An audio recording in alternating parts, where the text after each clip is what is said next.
Bonjour Florent. Bonjour Mickaël. Bon, bonjour et bienvenue à ce nouveau webcast de présentation sur la gamme Windows Server 2012. Aujourd'hui, on va faire un petit tour sur la partie virtualisation de serveurs, Florent. Et oui, c'est quand même une des grosses nouveautés sur Windows Server 2012. C'est là que les équipes de développement ont mis le paquet. Alors, est-ce que tu peux un peu nous parler du top 10 des fonctionnalités Windows je commence Server comme ça, à chaud. Bon, à froid plutôt. Effectivement, on va avoir la partie virtualisation de réseau qui a pas mal évolué depuis le temps, où maintenant on va pouvoir faire de l'IP overlapping, où on va pouvoir effectivement, j'allais dire, faire de l'isolation de réseau sur un même switch. Donc potentiellement, si j'ai envie de faire de l'hébergement, sécuriser une infrastructure et éviter des communications entre deux réseaux différents qui seraient potentiellement sur le même switch, ça va être quelque chose qui va être faisable maintenant. Donc je peux complètement envisager potentiellement d'avoir deux VM qui auraient potentiellement le même adresse IP et qui pour autant n'auraient pas de conflit, comme je peux avoir deux réseaux qui ne communiqueront juste pas. Donc ça, c'est quand même une grosse avancée technologique qui va nous permettre d'adresser pas mal de scénarios. Ensuite, on a une grosse nouvelle fonctionnalité qui est le Share Nothing Live Migration, qui va nous permettre maintenant de déplacer une machine virtuelle d'un hôte Hyper-V vers un hôte sans avoir à s'appuyer sur un stockage partagé ou sur une notion de cluster. On va avoir des hôtes indépendants. Quelque part, en fait, c'est la combinaison de la Live Migration qu'on connaissait précédemment avec 2008 R2. Donc le fait de transférer l'état mémoire d'une machine vers une autre. Transfère l'état mémoire, effectivement, et l'état CPU d'une machine à une autre. Mais on va ajouter à ça le déplacement du stockage, cette fois-ci, de la machine. Et ceci va se faire, en fait, par un mirroring entre la source et la destination. Donc plus de souplesse. Beaucoup plus facile et puis de nouveaux scénarios pour les petites entreprises qui n'ont pas les moyens forcément de monter un cluster. Ce qui est pratique, c'est que toi, tu vas pouvoir déplacer tes machines un petit peu partout. Et moi, je vais pouvoir en héberger plus, puisque je vais pouvoir faire du massive scale. Donc, il faut savoir, on va avec Windows Server supporter NUMA. Donc, en virtuel aussi, donc une liaison directe entre le processeur et l'état mémoire et la mémoire vive, donc plus rapide, plus de performance. On va au niveau d'une machine virtuelle supporter jusqu'à 64 processeurs et 1 Tera de mémoire. Donc un gros facteur d'amélioration quand même par rapport à ce qu'on avait avant. Exactement. Et sur la machine physique, on va pouvoir supporter, si je ne me trompe pas, jusqu'à 640 processeurs et 4 Tera de mémoire virtuelle. Donc tes machines virtuelles, tu vas pouvoir les bouger puisque au niveau de la virtualisation maintenant, je vais quand même supporter pas mal de choses. Effectivement, alors après on va avoir, toujours pareil dans cette notion de scalabilité, un certain nombre d'améliorations au niveau du cluster et ça commence déjà par le support en fait du rôle de clustering, failover clustering, directement maintenant au sein même d'une machine virtuelle. Alors en se basant quand même sur une connexion Fiber Channel pour l'accès au stockage partagé, mais c'est quelque chose qu'on ne faisait pas précédemment et qui est supporté maintenant donc avec Windows Server 2012. On va aller également plus loin en ce qui concerne maintenant la Live Migration, puisque auparavant, et on le verra un petit peu plus en détail après, on était limité en termes de nombre de machines transférables simultanément. Aujourd'hui, on va pouvoir aller beaucoup plus loin et tirer parti de la bande passante réseau qui est disponible. Une autre amélioration au niveau du cluster, et ça c'est directement lié aux capacités de gestion de Windows Server 2012, c'est la possibilité d'avoir des clusters maintenant de 64 nœuds, donc quand même une belle infrastructure, et pour un support total de 4000 machines virtuelles. Donc on peut commencer à avoir des infrastructures de virtualisation assez sympathiques. Et il me semble qu'il y a des petites choses aussi au niveau d'une queue, on a parlé de ça. Exactement, donc précédemment sur la Live Migration, en 2008 R2, on était obligé de faire l'opération pour une machine et on ne pouvait pas forcément faire de la multi-sélection, c'est-à-dire dire je souhaiterais que ces machines-là, ce groupe de machines soit migré en temps réel. Maintenant avec 2012, on va pouvoir faire cette multi-sélection et placer en fil ces différentes Live Migration. Donc ça aussi, une nouveauté pour l'administration. Et à part, tu pourras faire si tu veux qu'un groupe de machines soit migré avant une autre, tu vas pouvoir le faire? On va pouvoir avoir un mécanisme maintenant de priorisation effectivement de la migration qu'on va définir au niveau de la machine qu'on souhaite migrer. C'est beau. Au niveau tu me parlais des clusters, moi j'ai envie de te parler de réplication de machines virtuelles, où là je n'ai pas besoin de cluster, désolé, je vais pouvoir effectivement répliquer mon infrastructure virtuelle sur une autre infrastructure virtuelle. Si j'ai envie d'adresser des plans de disaster recovery ou simplement des plans de test, puisque je vais pouvoir refaire des tests de mon infrastructure virtuelle répliquée sur un autre site ou tout simplement sur un autre serveur sur le même site géographique. On en parlera peut-être un petit peu plus en détail tout à l'heure. Après, un certain nombre de prises en charge aussi des capacités hardware maintenant des cartes réseau, puisqu'on va pouvoir décharger un certain nombre de traitements directement sur le processeur de la carte réseau, pour soulager en fait le processeur physique de l'hôte, qui lui est occupé à traiter le workload business. Et dans ces capacités d'offloading hardware, on va retrouver des fonctions comme le VMQ pour la gestion du routage, des fonctions comme l'IPsec offloading, le SR IOV. Et puis également une nouveauté qui est la possibilité de transférer au niveau de l'AB, au niveau du système I/O de l'AB, un certain nombre de gestion de données, donc pour les baies qui vont être compatibles ODX.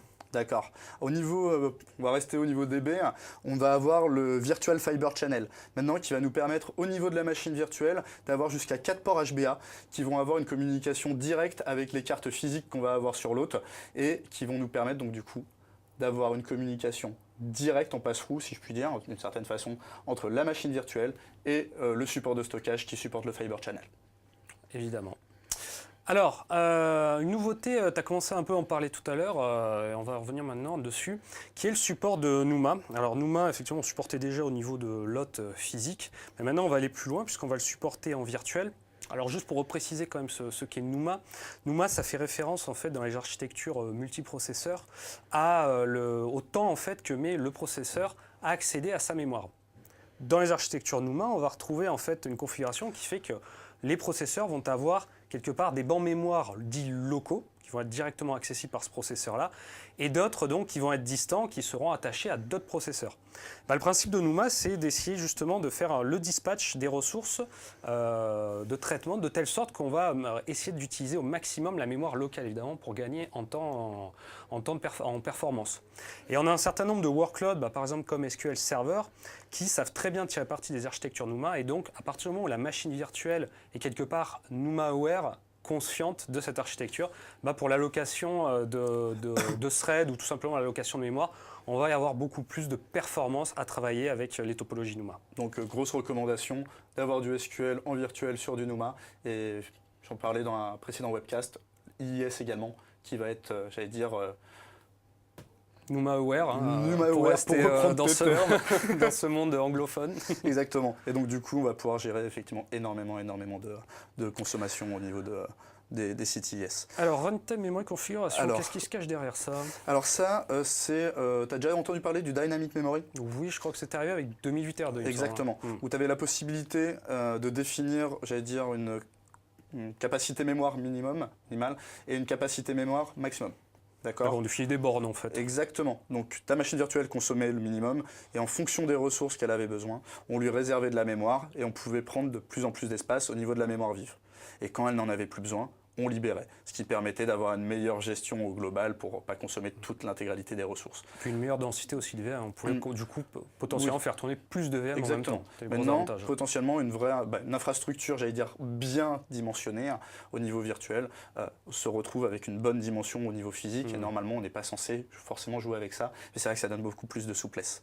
Pour par exemple des besoins, si j'ai des ressources, un besoin de ressources juste à Noël sur une machine, c'est vrai que ça peut être sympathique plutôt que de consommer 2 gigas de mémoire, 4 gigas, 5 gigas toute l'année alors qu'il y en a besoin que à Noël.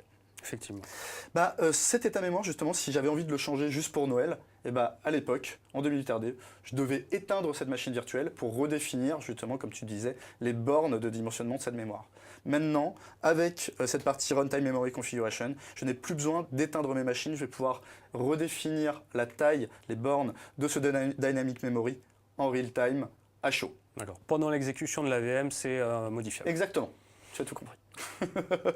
Et puis, dernière fonction, grosse nouveauté, c'est ça va toucher en fait au switch réseau Hyper-V. Donc, en 2008 R2, on avait des switches niveau 2 assez rudimentaires. Avec 2012, ces switches-là vont être maintenant extensibles, c'est-à-dire qu'on va permettre à des tierces parties, quelque part, d'apporter des extensions au niveau du switch, donc ça peut être des extensions par exemple de firewalling ou autre, au travers en fait des API Windows standard. Donc il y a un framework qui est prévu pour rendre ces switches-là beaucoup plus extensibles.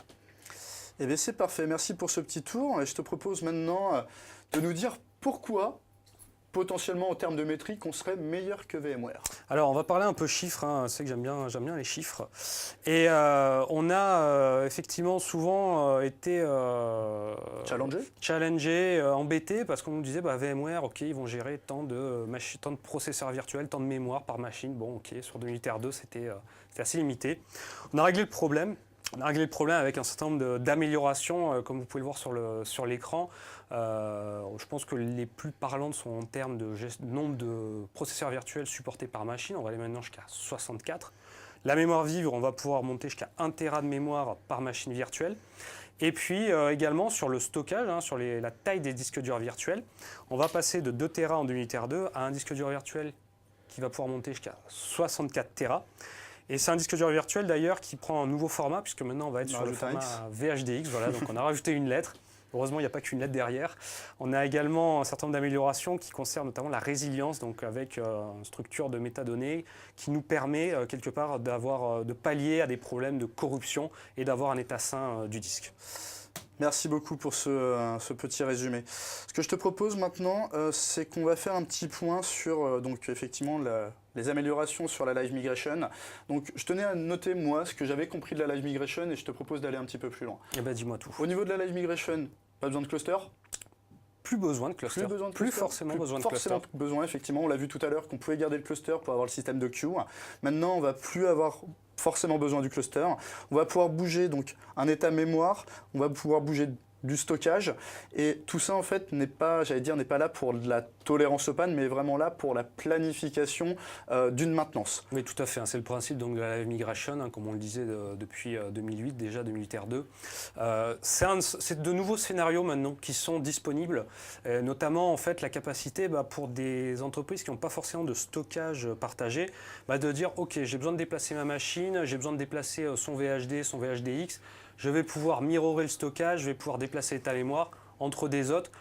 On pourra avoir aussi maintenant, grâce aux améliorations de SMB, la possibilité de stocker des machines virtuelles sur un partage réseau SMB, donc encore une fois sur un stockage hardware de commodité, quelque part low cost. Donc je peux arrêter le Fiber Channel, avoir mes gros SAN derrière, je peux faire Alors ça il y aura peut-être toujours des usages nécessaires, mais l'avantage aussi qu'on a avec SMB V3, c'est le support du multi-channel et du SMB direct, qui permettent de réduire la latence réseau et la bande passante nécessaire, ce qui font que le partage SMB va apparaître quasiment comme local à la machine en termes de temps d'accès, ce qui nous permet effectivement d'avoir des performances similaires à ce qu'on aurait sur un SAN. Et ce qui me permet quelque part d'adresser les clients qui ont besoin de haute disponibilité, si je puis dire, au niveau haute disponibilité ou de toutes ces fonctionnalités, sans pour autant avoir un coût exorbitant. Voilà, donc simplement en proposant des serveurs avec du stockage local ou attaché directement, on va pouvoir avoir tous ces nouveaux scénarios. Alors, chose intéressante quand même à noter, en termes d'options de mobilité des machines virtuelles, vous voyez qu'en 2008 R2, on était limité à